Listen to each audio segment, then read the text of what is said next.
본인이 그래서 인터넷에서 수치 적당히 보고 재고해서 신는 거는 오히려 효과가 떨어지거나 아니면 오히려 하지정 메뉴가 악화되는 경우도 있어가지고 병원에서 꼭 한번 재보시는 걸 추천을 드려요.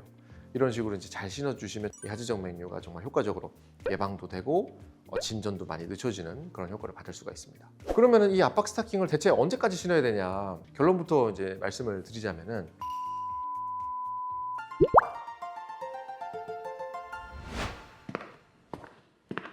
안녕하세요. 심장혈관 흉부외과 전문의 신경 원장입니다.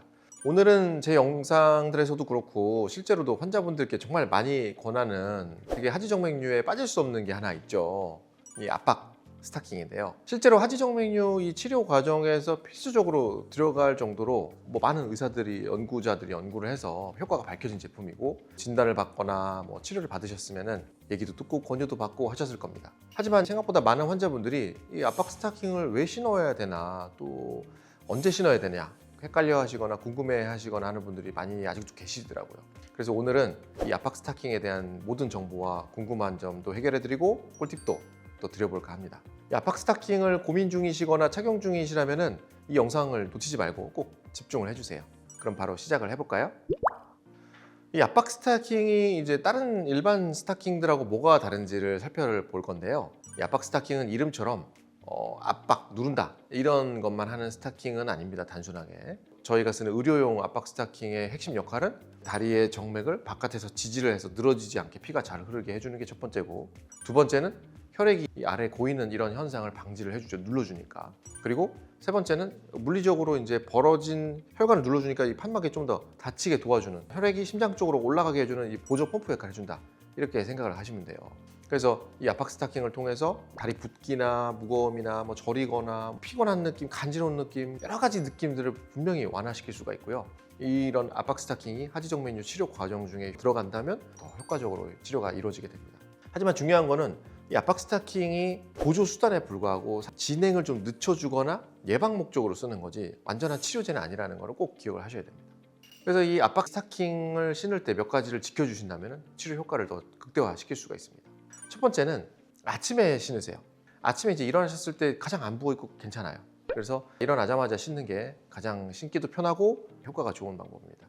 이미 부은 상태에서 신으려면 잘 안 들어가고 아프기도 하고 이래저래 힘들어서 당연히 압박력도 감소하니까 아침에 일찍 신어주시는 게 좋고요. 두 번째는 발목, 종아리 중간, 무릎 밑에를 다 재가지고 보통 발목 기준에 맞추긴 하는데 다리 3 사이즈를 대가지고 가장 이상적으로 된 사이즈를 권유를 해드리고 있습니다. 병원에서는. 본인이 그래서 인터넷에서 수치 적당히 보고 재고해서 신는 거는 오히려 효과가 떨어지거나 아니면 오히려 하지정 메뉴가 악화되는 경우도 있어가지고 병원에서 꼭 한번 재보시는 걸 추천을 드려요.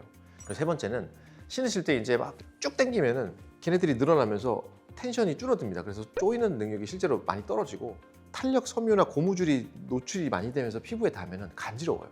그래서 스타킹은 신을 때 이렇게 똘똘 말아서 조그맣게 도너츠처럼 만든 다음에 발 조금 해서 신고 뒤꿈치 통과하고 계속 이렇게 살살 돌리고 달래면서 조금씩 해서 쭉쭉쭉 올려서 하시면 생각보다 많이 올라옵니다.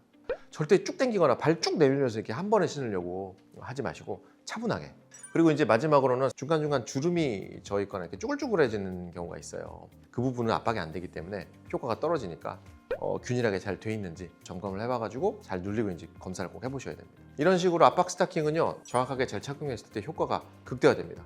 그래서 꼭 잘 신어보셨으면 좋겠습니다. 이 스타킹을 이제 언제까지 신어야 되느냐 이 걱정을 하는데, 먼저 압박 스타킹을 신으면 좋은 상황이 다음과 같습니다. 첫 번째는 하루 8시간 이상 앉아 계시거나 서 있는 일을 하셔야 되면 신으시라 그래요. 두 번째는 다리가 이제 붓고 무겁고 그런 증상들이 있으실 때 당연히 신으면 좋고요. 세 번째는 이제 임신이나 출산을 하시고 나서, 특히 임신하고 나서부터 점점 다리가 불편해지시는데 나한테 맞는 스타킹 받으셔서 신으시면 정말 편해집니다. 그리고 차 타거나 기차 타거나 비행기 타거나 해서 1시간 이상 이동하시고 가만히 계셔야 될 때 이런 식으로 이제 잘 신어주시면 이 하지정맥류가 정말 효과적으로 예방도 되고 진전도 많이 늦춰지는 그런 효과를 받을 수가 있습니다. 그러면은 이 압박 스타킹을 대체 언제까지 신어야 되냐, 결론부터 이제 말씀을 드리자면은 정해진 착용 기간은 사실 없어요. 왜냐하면 이게 치료약이나 그런 게 아니라 관리하는 도구이기 때문에 내가 좀 더 지속적으로 꾸준히 할 수 있는 그런 거를 찾아보는 게 더 중요하니까 부담 가지지 마시고 최대한 신으시면 다리가 많이 보호되고 건강하게 오래 사실 수 있다, 그런 것만 기억을 해주시면 되겠습니다.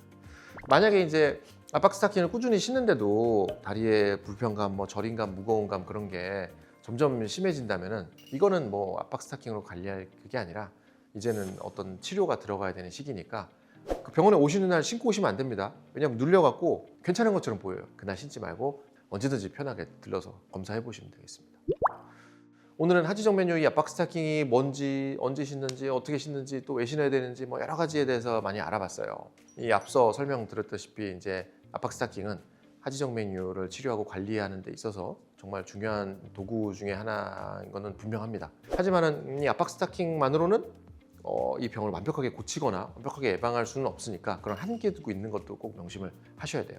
그래서 이미 생긴 역류나 망가진 판막이 얼마나 돼 있는지는 반드시 전문의가 초음파 검사와 진찰을 다 해야 되는 거고, 이 스타킹은 나의 병의 정도에 따라 맞게 해드리는 부가적인 요소인 거지 이게 만병통치약이다, 이거랑 약 먹으면 이제 병원 안 가도 돼, 이렇게 생각하시는 분들이 가끔 계신데 전혀 아니니까 꼭 저희와 같이 작전을 짜서 실행을 하면 되겠습니다.